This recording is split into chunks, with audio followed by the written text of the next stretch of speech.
Aubrey. I'm a junior, about to be a senior. I'm 16. I'll be 17 in the summer.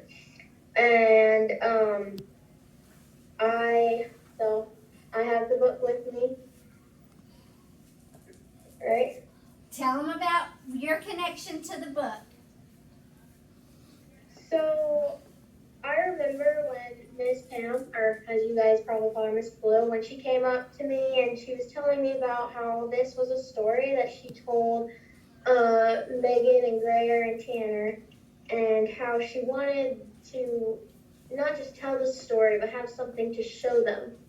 And when I think about the story, and when she reads it to the kids, everything that I thought, I just had to, show it to people, show them how I saw the story.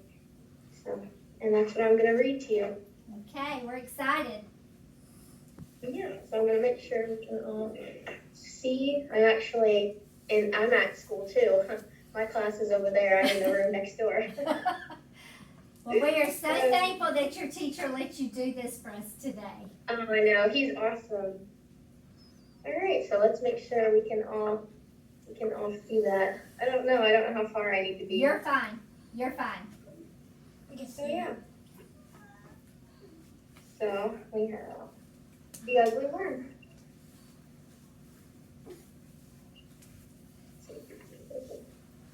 Once upon a time, there was a little worm who was very ugly and smelled very, very bad.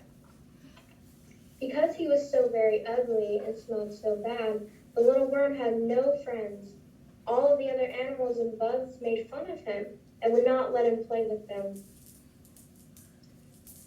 So see how they're all, they're playing together and they wouldn't let him play.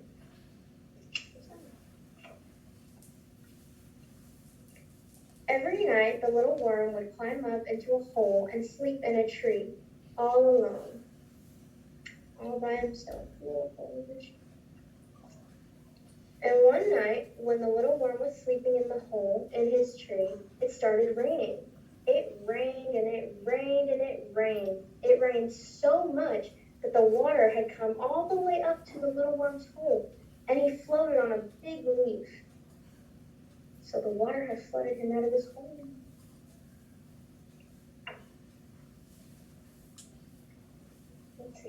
Let's see that. It finally quit raining, and the little worm floated all the way down on his leaf. The rocking of the leaf in the water had made the little worm sleep.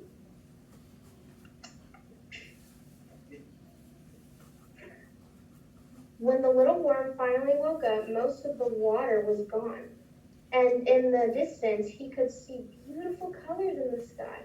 The leaf continued to float in the stream that took the little worm right to the beautiful colors. Can you guys see the beautiful colors? Yes. Yeah. Let's see, what are the beautiful colors? The little worm sat on his leaf looking up at the beautiful colors. He had never seen anything so beautiful in his life.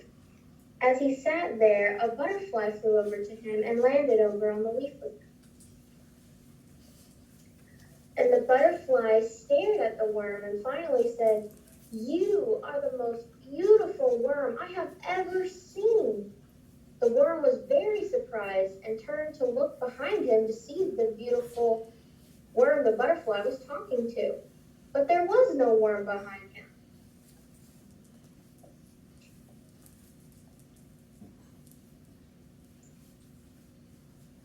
The little worm asked the butterfly who she was talking to, and she told him that she was talking to him, that he was as beautiful as the rainbow in the sky. The little worm was so surprised. He looked down in a water puddle at his reflection and was amazed at what he saw. The ugly little worm was no longer ugly. He was beautiful.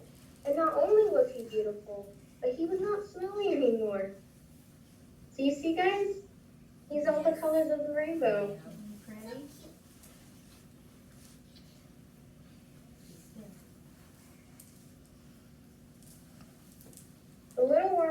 realized he had never been ugly. He had just been dirty. And he was smelly because he had never had a bath. Every day that the butterfly, all of the animals, and the bugs played with the little worm. He had so much fun, and he was never lonely again. So now they all get to be together.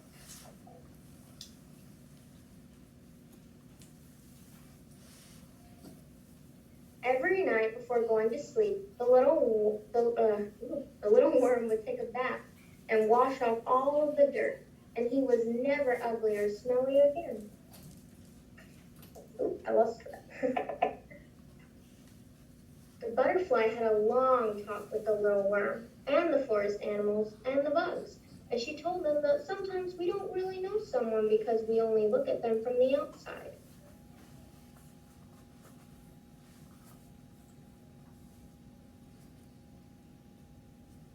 She told them that the most important part of someone was what was on the inside, but that is where our hearts are.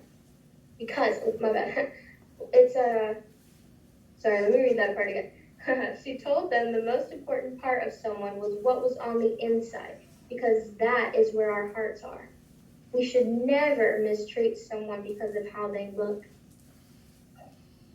And from that day on, the little worm, butterfly, forest animals, and bugs welcomed new friends to the forest and never mistreated anyone.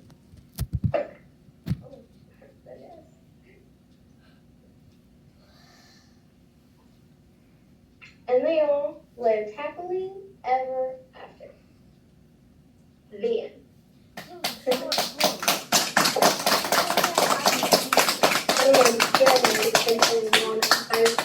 Seeing all these pictures. I know. Well, I told them that you were, let's see, how were you? You were 15. No, 9. You were 8 or 9 when you did that for us. Do you remember? You was 9. I was 8 or 9. Yes. Very, very young. And I told them that you were drawing those pictures for me about the year that they were born.